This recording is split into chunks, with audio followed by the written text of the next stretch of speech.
Assalamualaikum warahmatullahi wabarakatuh. Ketemu lagi dengan saya Daniel dari Delima Garden dari JPN Kota Serang.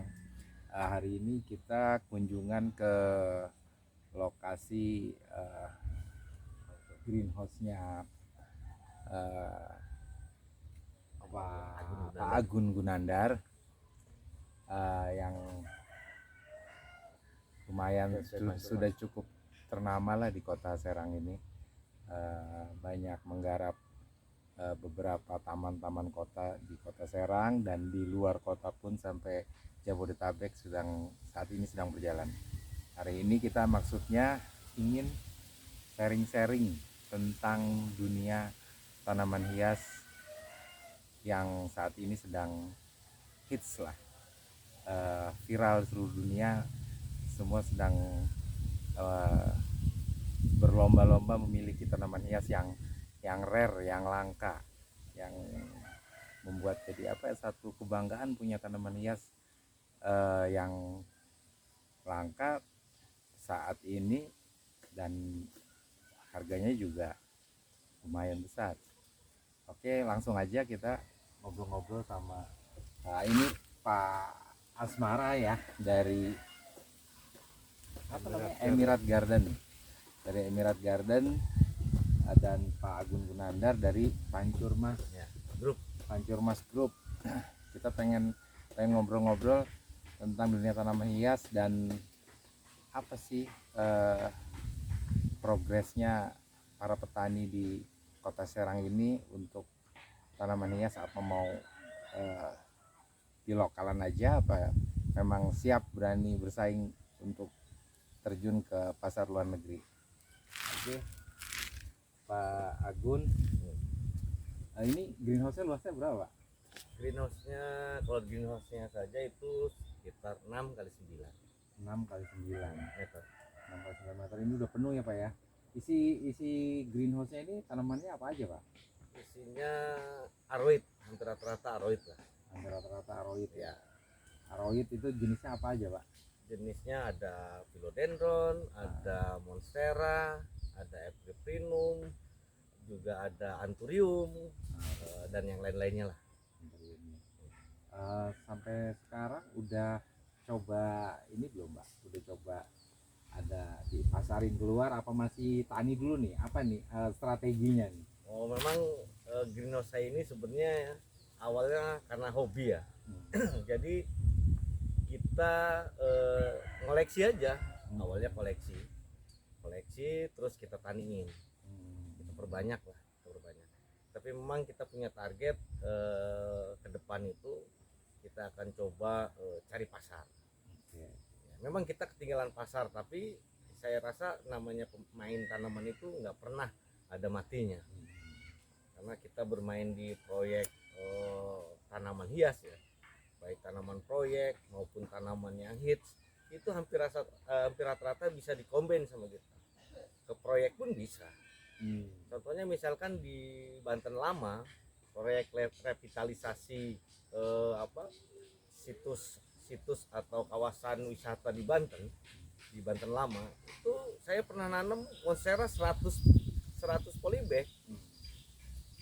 Ya, 100 polybag itu sebelum hits loh, 2019, sebelum masuk ke rame-ramenya. Tapi begitu rame, tanaman saya hilang semua itu di sana. Itu.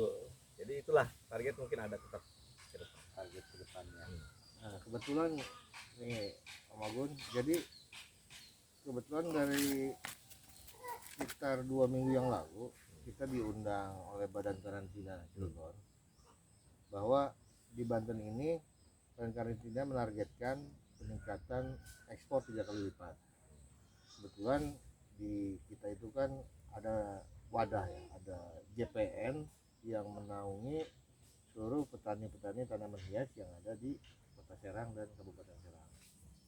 Kemarin kita ngobrol bahwa target 3 kali lipat ekspor itu kalau bisa komoditinya ya dari sekitaran Banten. Nah, kesiapan Om Agun ini terkait target itu, jenis-jenis tanaman aroid yang untuk pasar-pasar mancanegara itu biasanya selain Thailand tuh negara mana aja tuh Pak, dan potensi jenis tanamannya seperti apa, jenis tanaman apa gitu ya, misalkan nah di wilayah Afrika itu jenis tanaman apa yang diminati, itu buat referensi kita juga. Jadi pada saat pasar luar meminta, kita sudah ready nih pasokannya.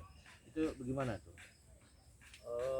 Kalau bicara jenis tanaman untuk yang masih berjalan di pasar luar dan negara apa aja, itu memang sambil jalan ya, saya secara pribadi memang mempersiapkan, sambil juga sharing, berbagi, cari informasi dari rekanan-rekanan penyuplai tanaman hias proyek ke saya.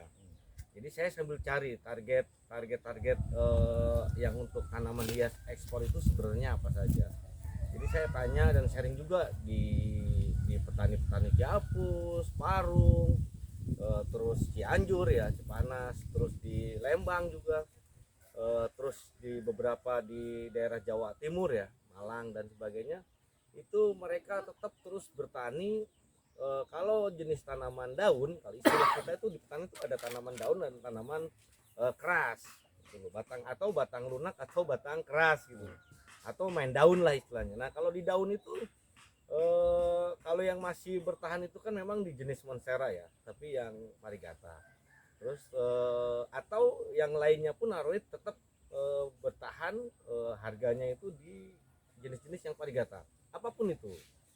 Apalagi kalau itu adalah tanaman hias, habitatnya adalah lokal di kita, lokal asli Indonesia lah gitu loh, atau misalnya Kalimantan atau dari Riau gitu kan. Itu tapi Varigata gitu.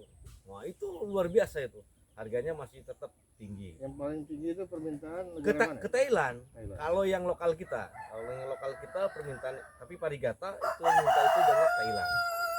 Tapi kalau jenis-jenis yang hit, yang mungkin bukan dari Indonesia, itu ya banyak, sampai hampir merata. Semuanya masih tetap berjalan, walaupun memang tidak sebanyak pada saat lagi tinggi-tingginya gitu. Negara-negara mana yang potensial untuk jadi pasar ekspor?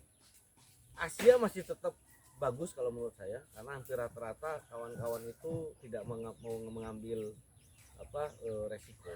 Jadi ini kan saya belum punya pengalaman ekspor ya, tapi saya hasil sharing dengan penyuplai tanaman hias baik ke proyek maupun yang saya koleksi gitu. Jadi hampir rata-rata mereka masih bermain di levelan Asia. Ada yang memang yang sudah kuat dan modalnya juga kuat, artinya mereka bermain ke Eropa, Amerika.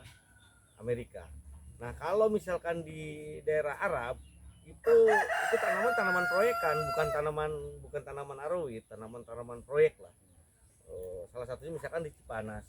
Kemarin pada saat saya mau beli bonsai bougainville untuk di proyek, itu di tanaman bougainville di sana tuh sudah di label untuk dikirim ke Kuwait. Kuwait itu permintaan bougainville-nya itu luar biasa banyak. Dan saya tanya bagaimana prosesnya. Harga tanaman tidak seberapa, tapi ongkos kirimnya itu hampir 1,5 miliar, 400 sekian juta. Jadi biaya peti kemas sama biaya pengiriman lah. Jadi biaya pengiriman dengan harga tanaman itu lebih mahal di pengiriman. Ya, tapi harga untuk petani jelas jauh luar biasa dibandingin orang pribumi yang beli atau kita beli ke mereka jual, itu lebih senang jual keluar. Rata-rata seperti itu gitu. Nah yang saat ini sudah dipersiapkan, artinya prepare Om Agung untuk pasar ekspor yang sudah mulai diperbanyak, ini jenis tanaman apa aja ini? Saya mencoba tanaman-tanaman yang tadi dibilang oleh Om Daniel ya, tadi tanaman-tanaman yang sifatnya rare, artinya yang masih langka, antik, jenis apapun. Karena saya seneng tanaman, jadi jenis apapun, mau dia aroid, mau dia batang keras ya, kayak seperti palem atau apa, tapi dia rare, bukan dia Varigata, dia cabang atau segala macam, itu saya tetap tanikan sama saya. Nah kalau persiapan saya memang karena kemarin saya sih kalau yang philodendron itu seperti jenis-jenis Caroni gitu, Cod sebenarnya itu kan masih rare ya. Terus Holtonianum itu saya masih tanikannya bukan untuk dijual tapi tanikan untuk dijadikan indukan. Jadi target greenhouse saya ini semuanya untuk khusus tanaman daun itu saya tanikan untuk dijadikan indukan. Jadi targetnya mungkin sekitar 6 bulan lah, paling cepat 6 bulan ke depan, di tahun depan itu saya sudah bisa ada panen baru. Jadi indukan sudah, masa indukan saya persiapkan kurang lebih 2 tahunan ya, berarti di 2019 akhir sampai nanti di 2000 sekarang ini kan, artinya setahun, kurang lebih setahun lebih lah. Sebenarnya waktu menyiapkan indukan itu 2 tahun sebenarnya, pas tahun ketiga kita sudah panen. Jadi itu yang saya siapkan tuh rata-rata kalau yang philodendron itu yang antik lah. Seluruh jenis tanaman yang ditanikan ini dan dibudidayakan di atas lahan Pak Agun ini berapa hektar total seluruhnya dengan di tempat lain di sini? Artinya yang tempat tanaman hias kita seharusnya 2 hektar, tapi karena satu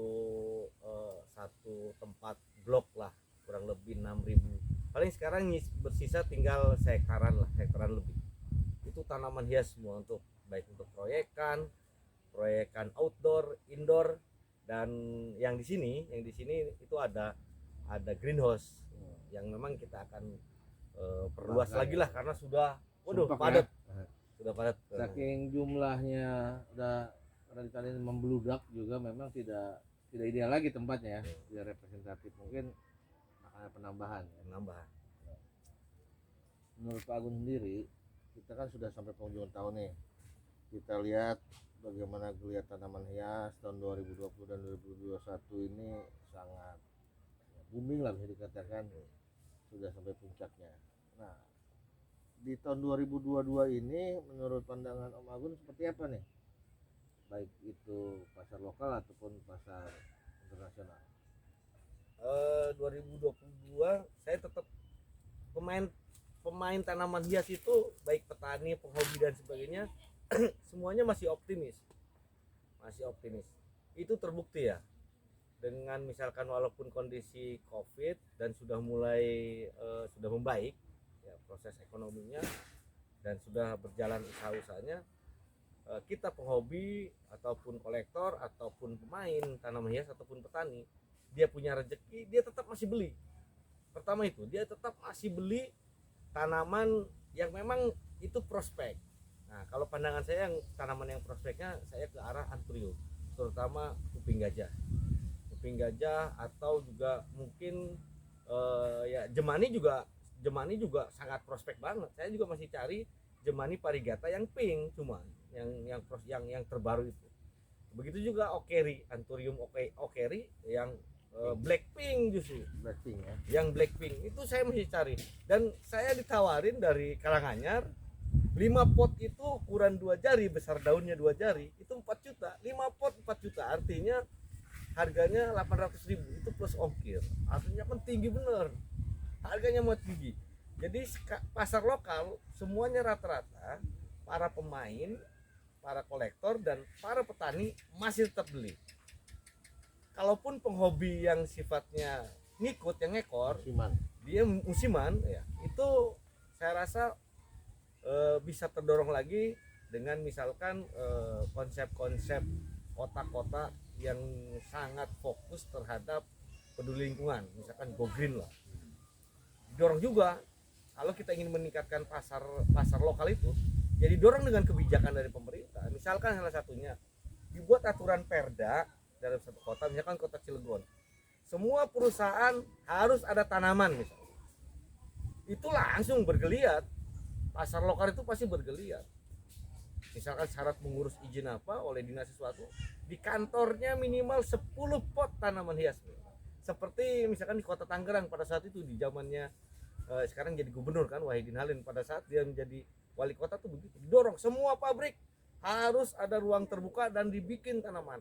Makanya wilayah Ciledug ya kan, terus apa namanya ya, Cipondoh, terus daerah apa namanya Karangtengah, itu jalan petaninya maju. Selain dia backup ke Jakarta, backup di lokalnya dia, dan juga bisa ke nasional, dia bisa kemana-mana pada akhirnya kan setelah maju. Jadi itu sebenarnya kuncinya. Jadi untuk peningkatan pasar lokal itu salah satunya itu didorong oleh satu kebijakan atau didorong satu wacana yang go green itu. Artinya Makanya di sini peran pemerintah sangat eh, sangat menjadi peran penting ya. penting, Peran pemerintah ini sangat vital sebenarnya. ya. Jadi bagaimana untuk mengembangkan budidaya dari petani ataupun penghobi, tetap harus ada dorongan dukungan dari pemerintah daerah minimal ya. Nah, kalau melihat pangsa pasar lokal di 2021 kan artinya sudah sedemikian baik ya. Nah, 2022 dan ke depannya ini potensi itu masih tetap ada, artinya masih tetap terbuka Masih sekali. terbuka. Saya masih optimis terbuka. Untuk pasar ekspor sendiri yang kebetulan nih Om Daniel sedang menggagas, kita sudah mengurus juga, JPN sudah mengurus segala sesuatunya, tinggal kementerian aja sebenarnya. Dan nanti tinggal bagaimana para pembudidaya atau petani tanaman hias atau seller juga yang bermain tanaman hias yang punya pasar di luar tidak sulit lagi untuk memasarkannya. Artinya untuk fitosanitarinya juga nanti JPN siap membantu. Nah, seperti itu. Bahkan ada semacam komitmen dari pihak karantina. Kalau ordernya itu banyak, kita nggak mungkin untuk diperiksa ke badan karantina. Badan karantina sendiri personilnya siap datang ke tempat kita sebelum diekspor keluar. Artinya meninjaunya langsung ke lokasi, ke masing-masing petani yang ada di Serang. Dengan harapan seperti itu, mudah-mudahan ada sinergi ya Om, antara pengurus JPN, petani, penghobi, seller, bahkan mediatornya juga bisa ikut terlibat, karena bisnis ini melibatkan banyak pihak. Karena kita juga tidak terlepas dari sistem marketing, sistem pencaloan juga itu juga mendongkrak harga ya. Karena juga sekarang banyak jenis-jenis aroid yang baru mungkin di Indonesia ini baru kita temukan di tahun-tahun ini, yang tahun sebelumnya belum ada. Karena dinamikanya memang seperti itu di luar negeri ya. Dan bahkan endemik lokal kita juga banyak yang diminati, terutama Thailand dan Filipina ya. Endemik Indonesia ini, makanya kalau bisa tapi tidak merusak alam Indonesia ya, menjaganya itu seperti apa? Misalkan apakah ada jenis endemik tertentu harus dihabisin, ataukah memang harus di semacam apa namanya penghijauan ulang, atau disisain untuk bonggolannya atau bibitnya, seperti apa itu polanya? Untuk endemik lokal memang sulit ya, sulit kita misalkan lah endemik Banten misalkan itu, kita nggak bicara endemik dari luar lah, endemik Banten atau lebih spesifik lagi Banten Kulon lah misalnya, yang ada hutan, yang ada gunung gitu kan. Jadi ya sangat sulit kita apa namanya untuk apa ya, untuk mempertahankan misalkan endemik atau endemik aroid atau tanaman hias lokal Banten itu kita kembangkan atau kita budidayakan, itu sangat sulit. Kenapa? Pertama, kita eksplor misalkan hutan-hutan di Banten, misalkan kita eksplor hutan-hutan di Banten itu banyak pantangannya. Oh gitu ya. Kan? Satu banyak pantangannya. Terus yang kedua, penduduk lokal dengan keterbatasan wawasan, ya kan, mereka melihat tanaman-tanaman yang menurut kita pemain tanaman itu adalah antik atau aneh, tapi menurut orang lokal di sana itu biasa aja. Jadi nggak hal sesuatu gitu. Nah terus kan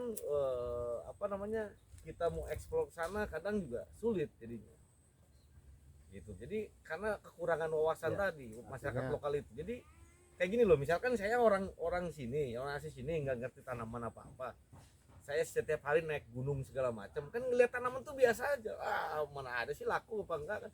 Tapi begitu kita orang kota yang dengan punya wawasan naik ke gunung, ngelihat ini tanaman potensi, dan potensi kita tahu itu potensi yang jarang ditemukan misalkan, tapi kita pun tidak tahu namanya, Lost ID ya. lost ID. Nah Jadi begitu keluar nama itu, begitu kita kirim ke luar negeri, itu baru keluar nama. Makanya misalkan kalau ya bapak tanaman hias kita lah, bukan hanya aglonema ya, misalkan pagrek misalkan, pagrek ke Papua atau pagrek kemana, kalau dia langsung dinamain, dia nemuin misalkan namanya apa, tapi ada nama greknya kan gitu kan, langsung dia namain grek gitu loh. Ya minimal SP dulu lah ya. Ya, dia kan langsung namain misalkan apalah namanya kan misalkan, tapi ada gregnya gitu lah, langsung dia namain sama dia. Nah, kita kan nggak punya kekuatan untuk langsung beri nama itu, Tidak gitu. punya kapasitas. Kita nggak punya kapasitas karena wawasan dan pengetahuan kita kurang. Jadi sulit kalau menurut saya untuk endemik Banten sekalipun misalkan kita mau kembangkan itu sulit, dan menjaganya juga sulit. Menjaganya sulit. Artinya di saat ini kita juga mungkin tantangan tersendiri buat JPN, Om Daniel, untuk lebih bisa mengedukasi para petani. Jadi agar tidak punah, ya, harus bisa menjaga ekosistem alam itu sendiri. Ya. Nah, kembali lagi ke masalah aroid dan prospeknya tadi. Tadi kan saya sudah keliling lihat untuk jenis-jenis koleksiannya.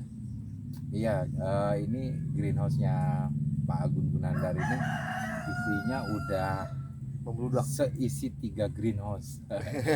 Jadi rencananya mau ada dibuat lagi greenhouse yang baru di lokasi yang baru di sebelahnya langsung sih, agar mereka bisa nggak terlalu jedogan lah kalau bahasa Serang. Dan juga Om Daniel nih selaku ketua JPN Kota Serang dan Kabupaten Serang, tadi kan kita sudah sama-sama survei, kita lihat juga dan potensi hasil tanian yang ada sementara di salah satu petani anggota JPN di Pancurmas ya, Pancurmas Group yang kebetulan ownernya sedang bersama kita, Om Agun.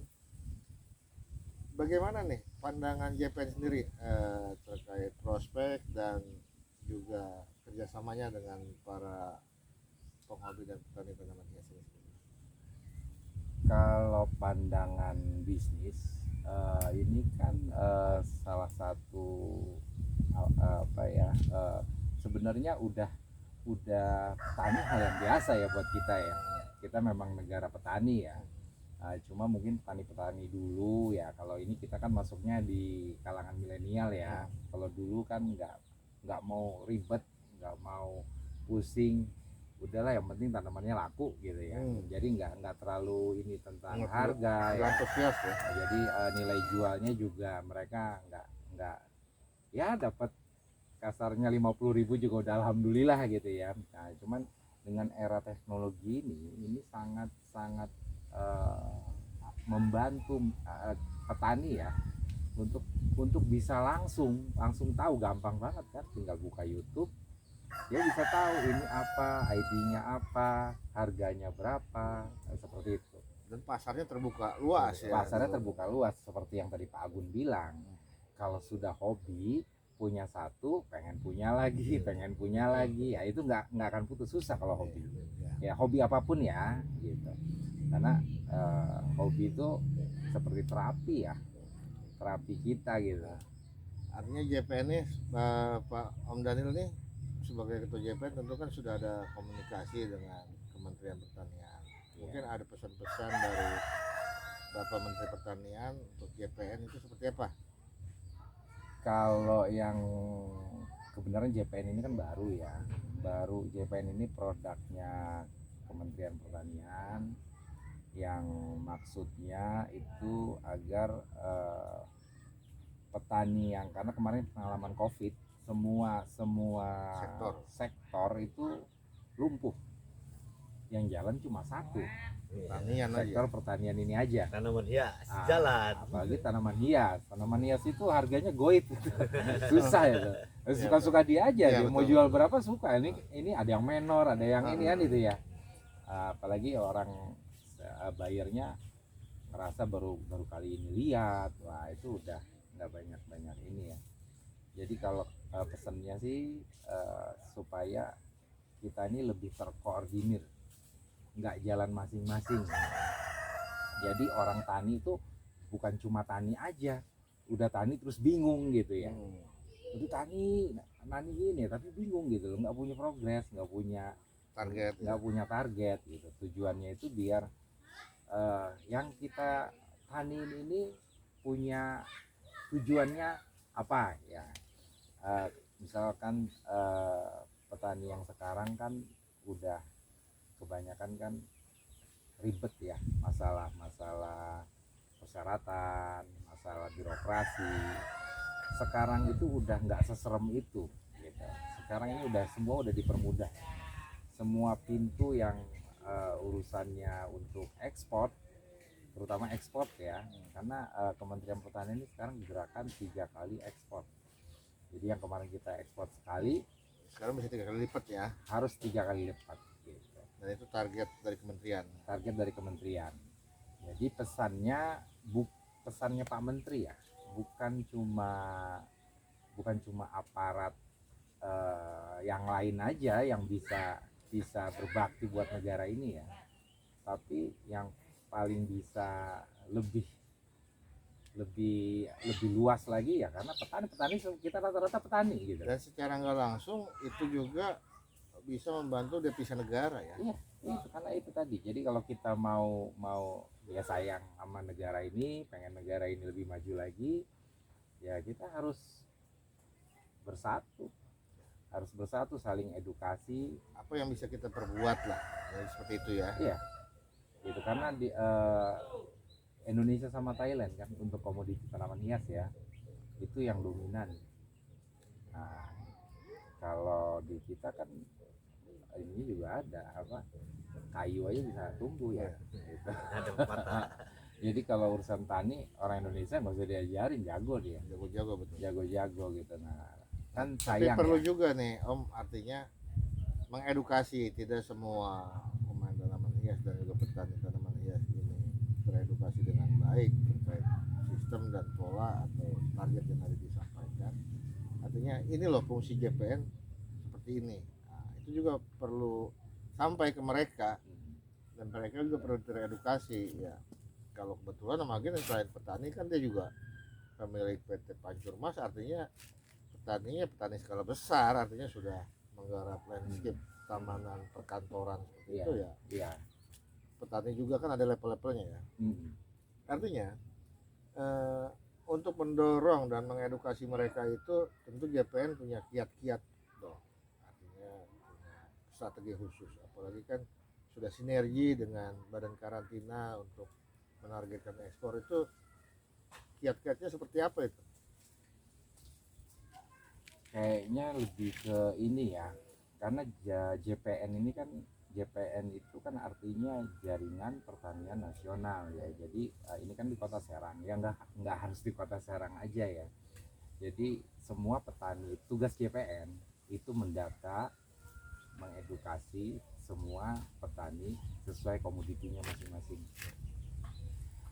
agar mereka semua terdata online langsung, nomor handphonenya atau Register kontak personnya ya itu sudah terregister di kementerian.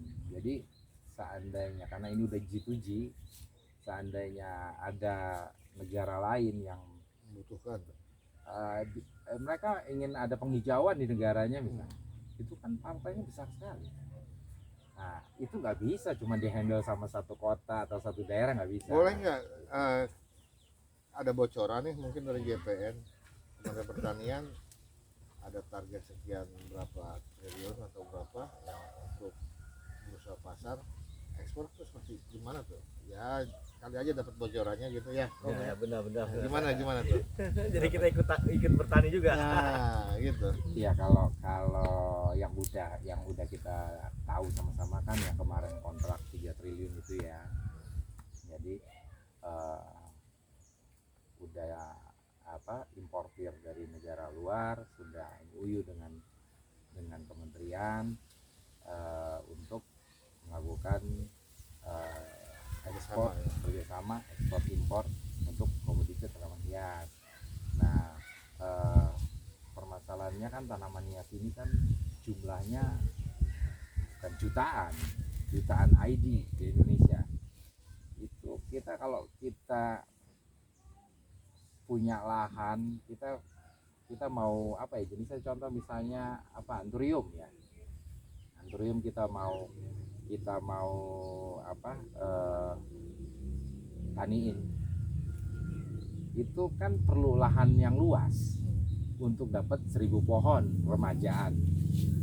Itu baru satu jenis ya, baru satu jenis, belum jenis yang lain harus seluas apa itu ya. Makanya makanya ini sangat sangat bermanfaat kalau kita bisa jadi sangat bermanfaat kalau kita bisa bersatu, kompak, kita bisa sharing dan memudahkan petani apabila nanti ada permintaan dari luar yang artinya ID-nya ini memang kalau ditangani cuma beberapa petani aja nggak mungkin sanggup, ke JPN ini bisa terpenuhi. Oh iya, makasih. Artinya itu kan kita ada sedikit bocoran. Artinya kerjasama dengan pemerintah saja, pemerintah sudah menargetkan sekitar 3 triliun. Belum lagi yang man to man perorangan. Artinya sedemikian besar potensi dan porsi untuk para petani di Indonesia. Bayangkan, kita dibagi 34 provinsi. Wah, itu kalau kita ada sekian persennya kalau dari nilai itu, sepertinya petani-petani di Indonesia ini ya, kita berbicara lebih cukup mengerucut lagi di Banten lah, atau di kota Serang, itu tentu sangat menarik untuk bisa membuat mereka semangat, karena pasar yang lebih luas. Dan juga tadi sudah disampaikan bahwa ekspor itu tidak seperti yang dibayangkan, tidak serumit atau sesulit atau mengerikan seperti itu. Justru pemerintah sudah mempermudah, prasyarat juga lebih mudah, apalagi sekarang sudah ada di masing-masing kota itu sudah ada JPN untuk bisa menyalurkan, atau kasarnya kita bertani udah nggak bingung lagi mikir pasarnya sebenarnya kalau kita sudah kerjasama dengan luar negeri kan. Artinya kita sudah punya pasar luar yang potensinya mungkin berkali-kali lipat dari hasil tanian kita sebelumnya. Artinya ini perlu didorong juga para petani, bagaimana mereka lebih semangat meningkatkan hasil taniannya, toh karena memang permintaan luar juga sangat tinggi. Di luar kerjasama pemerintah sekalipun juga masing-masing para eksporter mungkin sudah punya jalinan atau kerjasama ya. Artinya bagaimanapun juga potensi tanaman hias, terutama baik itu endemik lokal ataupun endemik luar, itu adalah peluang. Tinggal bagaimana kita menyikapi saat ini, atau kita mau serius menggarap pasar ekspor ini. Tentu ini akan memberikan manfaat buat kita semua. Ya mungkin nanti next kita lebih klasifikasi lagi jenis permintaannya ya, jenis permintaan. Misalkan Thailand dia perlu jenis tempe atau anthurium atau jenis bilo, nanti artinya kita lebih spesifik untuk pertaniannya. Apakah itu kita harus sowan ke sana, kita observasi ke sana, ataupun kita ada rekanan di negara luar untuk memberikan informasi agar kita taninya lebih terkontrol. Artinya kita nggak sia-sia ya, kita buka lahan banyak, kita tanian banyak, tapi memang itu sudah sesuai permintaan gitu. Jadi artinya nggak ngambang. Itu kan perlu juga, artinya sebagai informasi ini diberikan informasi yang bermanfaat kepada petani kita, supaya nanti tidak salah sasaran. Begitu permintaan, misalkan Thailand begitu sampai varigata per bulan kita harus menyediakan 10.000 pot. Nah, kita sudah ready kalau kita udah tahu kan, artinya ada bocoran dong. Kita tinggal taniin aja yang banyak, dan petani-petani yang ada di kota Serang kita gerakan itu tanam jenis ini. Tahu di negara lain misalkan Filipina butuhnya Syngonium misalnya, Singonium baik itu jenis tertentu ya, misalkan yang yellow. Kalau kita sudah tahu informasi dari sana sebelumnya, sebelum itu jadi booming dan banyak orang nyari, kita sudah prepare, sudah banyakin duluan. Artinya pada saat kita menuai hasil itu nggak bingung lagi, udah pasti. Dan juga begitu ada permintaan luar, ya kita udah ready, nggak perlu. Karena banyak juga begini, permintaan dari luar negeri, tak bisa jenis tertentu, misalkan dia butuh jenis anthurium atau jenis sente misalnya, kita nggak ready, yang kita tanamin monstera,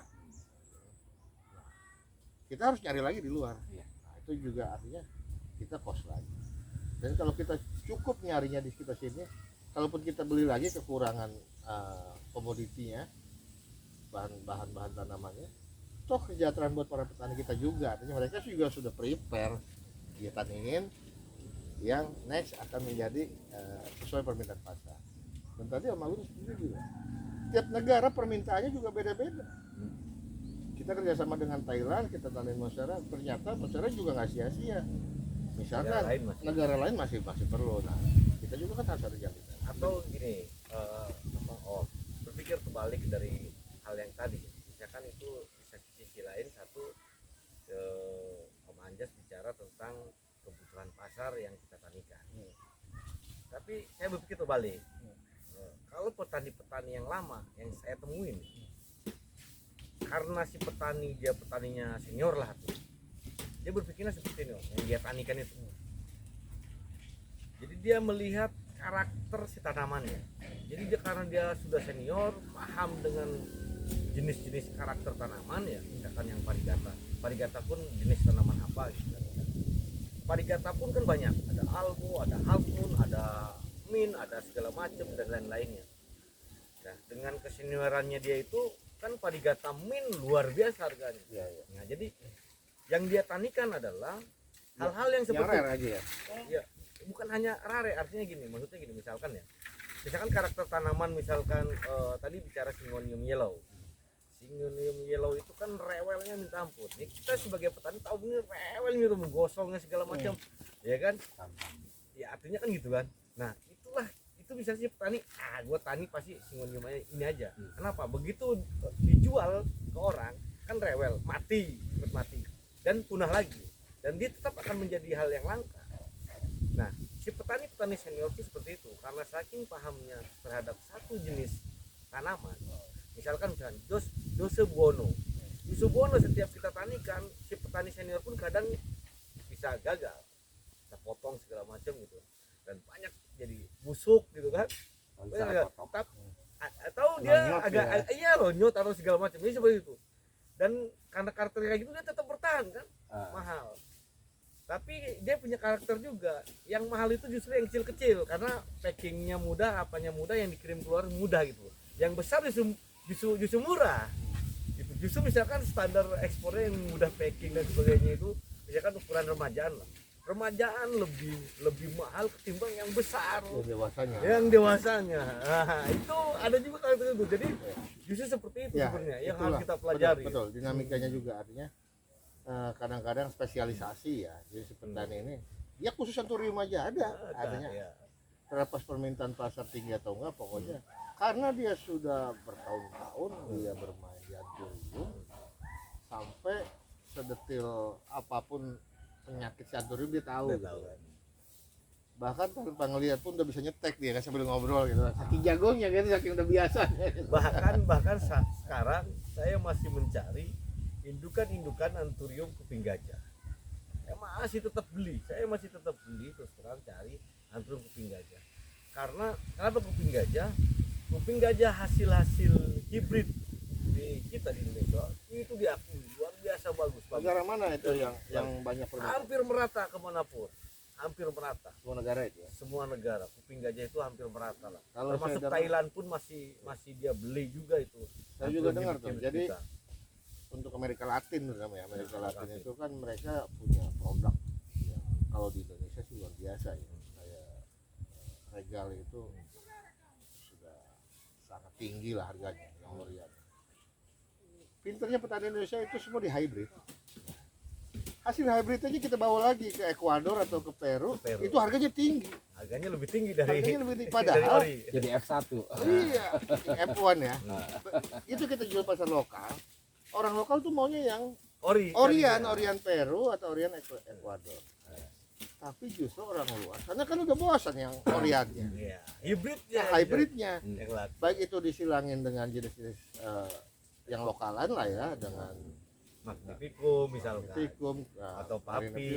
ya jenis-jenis yang biasa kita lihat. Artinya begitu dia sudah jadi hybrid kan, kita bawa lagi ke negara asalnya, itu fantastis harganya. Harganya Ya, luar biasa. begitu ya. Ya, harganya luar biasa. Makanya dia setuju juga misalkan beli Oriannya di hybridin, itu ada cepot sampai 1.000 ada tuh kalau udah dipecah. Nah itu kalau kita bawa lagi ke pasar luar, terutama negara Asia, daerah Amerika Latin, daerah Ekuador atau daerah Peru, Bolivia atau juga Kolombia, itu harganya fantastis karena nggak ada di dia hybridan itu. Dia hanya Oriannya aja, Iya, Oriannya hybridannya saja. nggak ada. Itulah jagonya petani-petani Indonesia dalam menghybrid.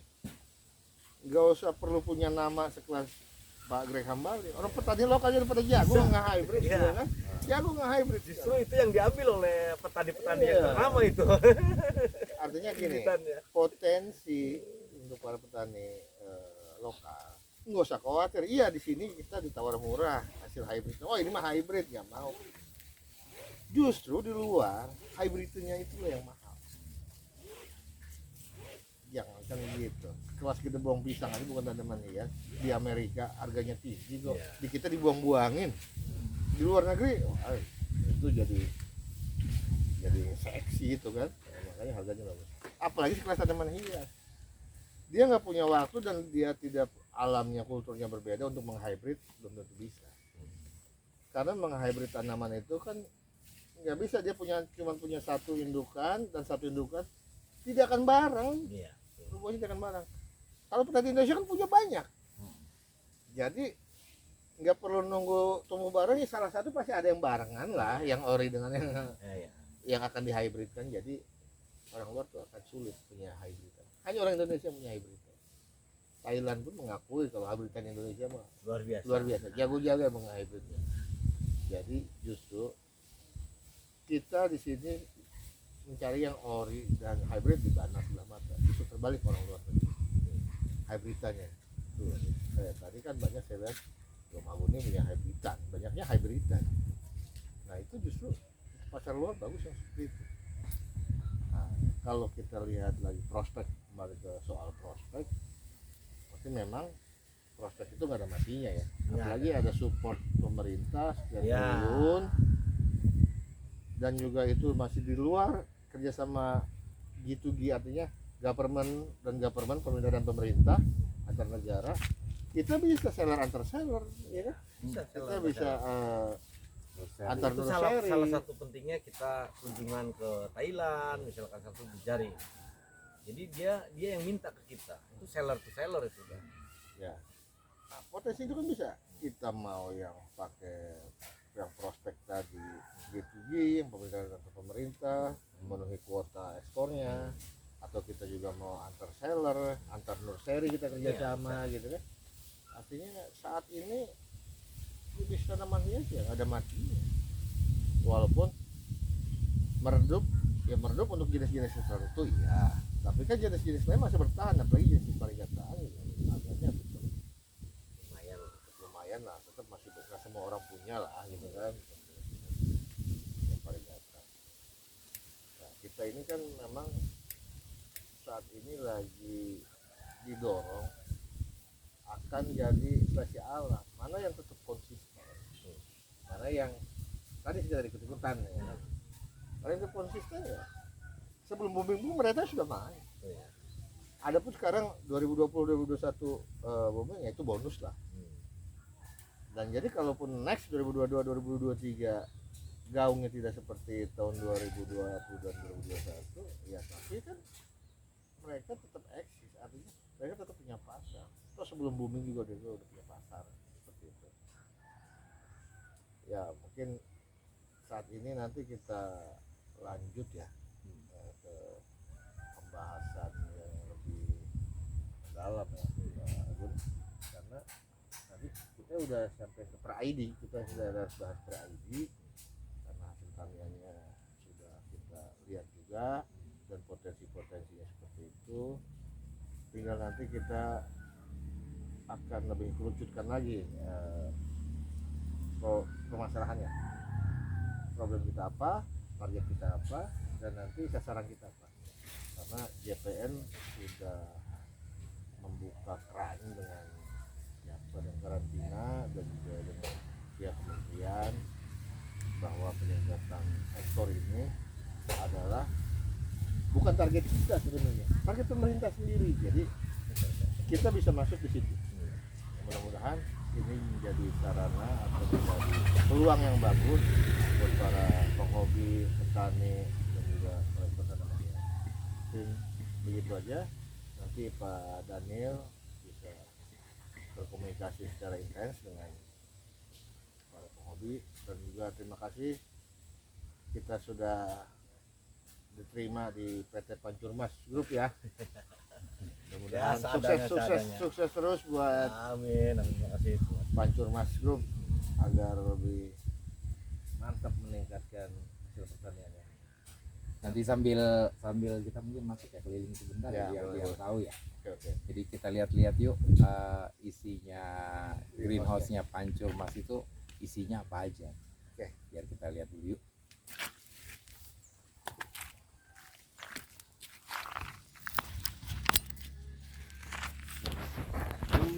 silakan. Ayo dong sama Ayo. Sambil dikasih tahu ID-nya. ID-nya apa? Wah, ini dia greenhouse-nya. Tuh tanamannya ya.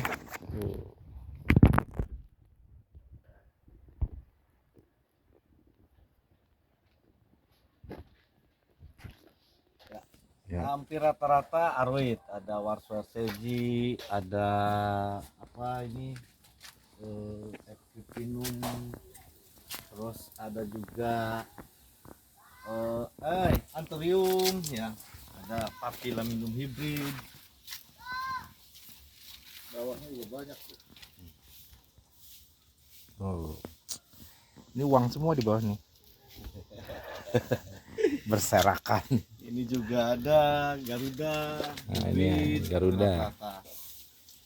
Ini juga ada yang are, pepaya.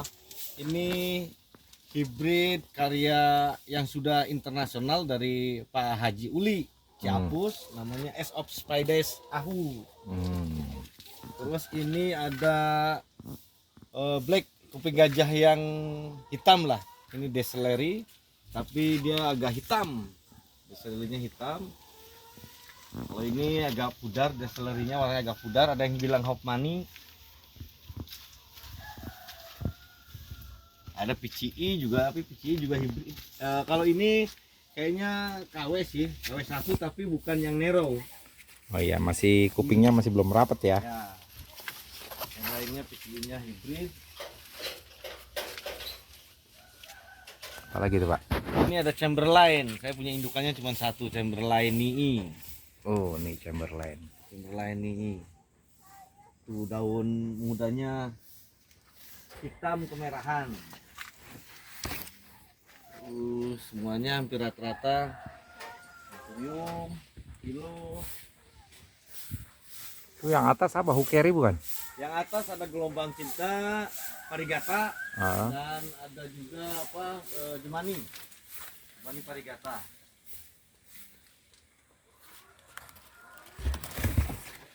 Ini ada Balwanum.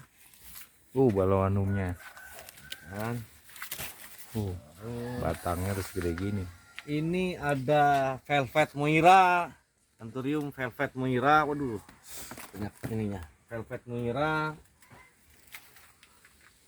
Ada juga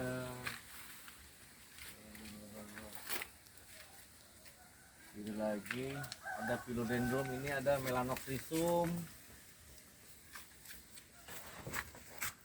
Melanonya. Melanophyllum.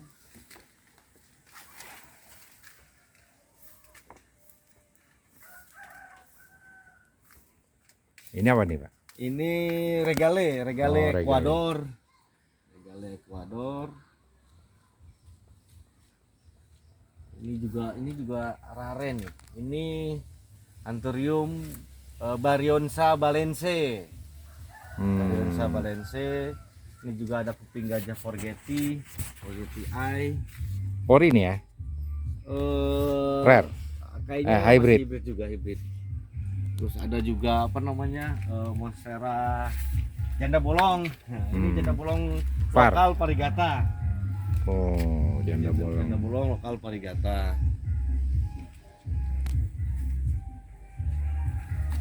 Dan macam-macam yang lainnya. Oke. Wah, ini udah penuh banget ini. Tuh. Udah. Ke atasnya juga tuh ada ini kan.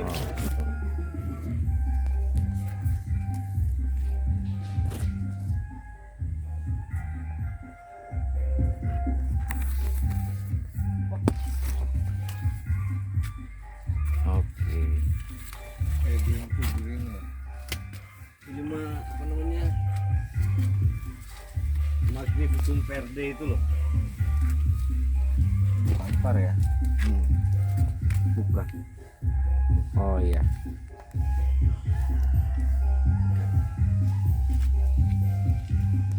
Ini untuk greenhouse. Kalau untuk kebunnya ada macam-macam lah, ada palem dan sebagainya. Nah, untuk greenhouse barunya tuh area untuk Greenhouse barunya. Ini baru bahan-bahannya doang, belum bisa dikerjain.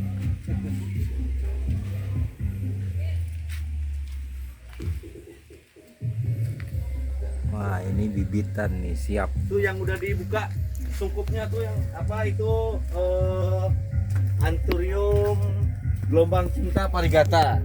Anthurium gelombang cinta Parigata. Cara mereka-nya ada palem putri Parigata. Ini palem putri golden. Ah. Nah, ini rencana mau dibuat, mohon doanya mau dibuat greenhouse dan program bonsai nanti.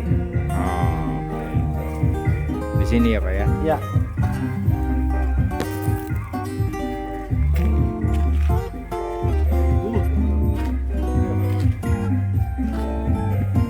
nanti pada karantina masuk Pak di sini.